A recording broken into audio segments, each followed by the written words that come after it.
चुनाव हो लिया, अब उत्तर प्रदेश के सारे राजपूत लीडर यहीं आवेंगे। कोई कहेगा मेरी बहन है, कोई कहेगा मेरी बुआ है, कोई कहेगा मैं तो यहीं भी आया। इस बार उन्हें ये कहियो, सुनी मैंने पहले भी बोला थारे चूल्हे बंद करवा देने, अब का उन्हें कहियो नुका सारियों का ट्रक भर का जहां तेरा जिगरा वहां ले जा। लेकिन इस बार वोट नहीं दे तेरे कहे, क्योंकि ये लड़ाई किसी को हराने जिताने की नहीं है, ये लड़ाई स्वाभिमान की है।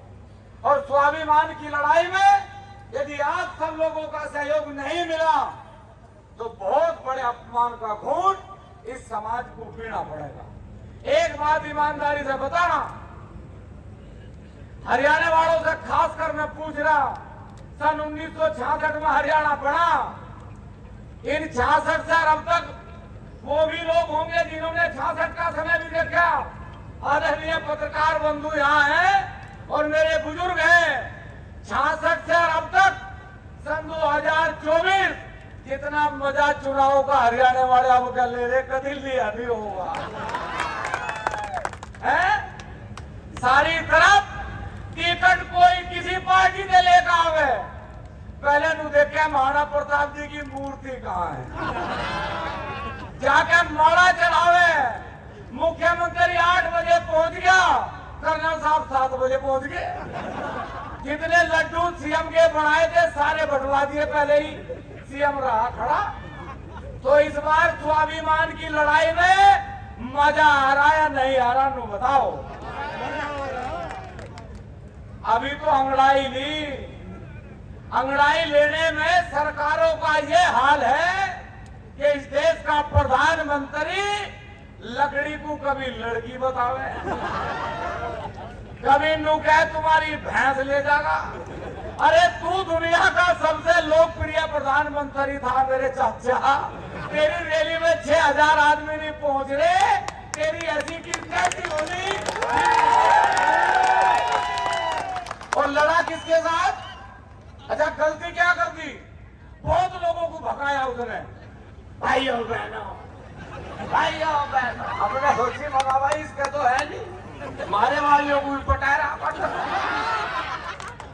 इसका क्या है, इसने जोड़ दी वो भी छोड़ दी, पटावे भी मारे वालियों को।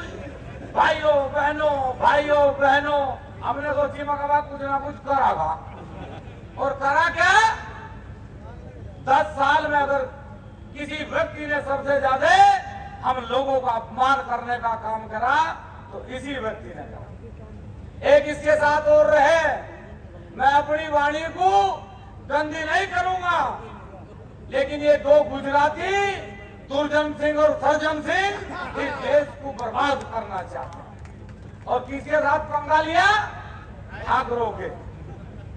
अरे हमने पहले भी कहा भाई, इस देश की नहीं इस विश्व की राजनीति हमारी हवेलियों से चलती है।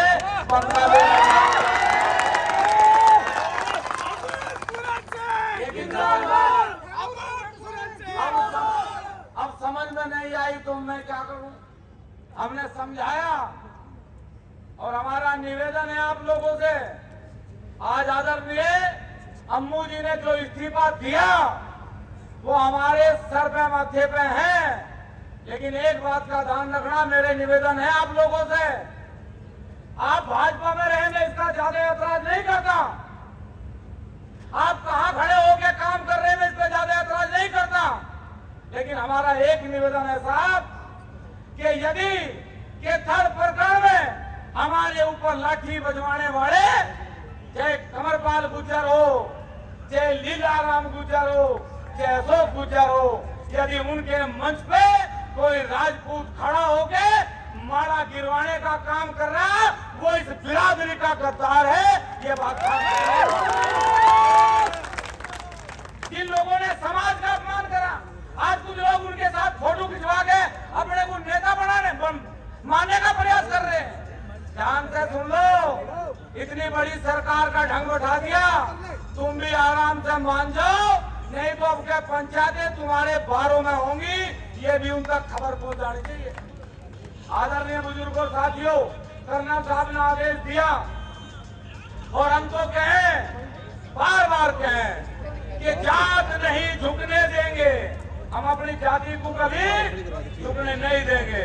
ये जात नहीं झुकने देंगे, ये मात नहीं झुकने देंगे, और हम हैं राणा के वंशज, ये बात नहीं झुकने देंगे। और हम लोगों का आरोप, हमने कहा रे मोदी जी, पीठ में भैंस बिके, पीठ में बकरी बिके, पीठ में ऊंट बिके, पीठ में शेर नहीं बिकते मेरे चाचा, समझ लेंगे। आई नहीं समझ में? नहीं समझ में आई तो क्या हुआ? वो फिल्म देखिए, मुझको राणा जी माफ करना।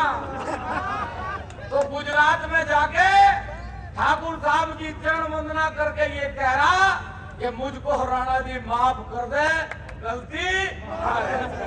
लेकिन इतनी बड़ी गलती की कोई माफी नहीं हो सकती।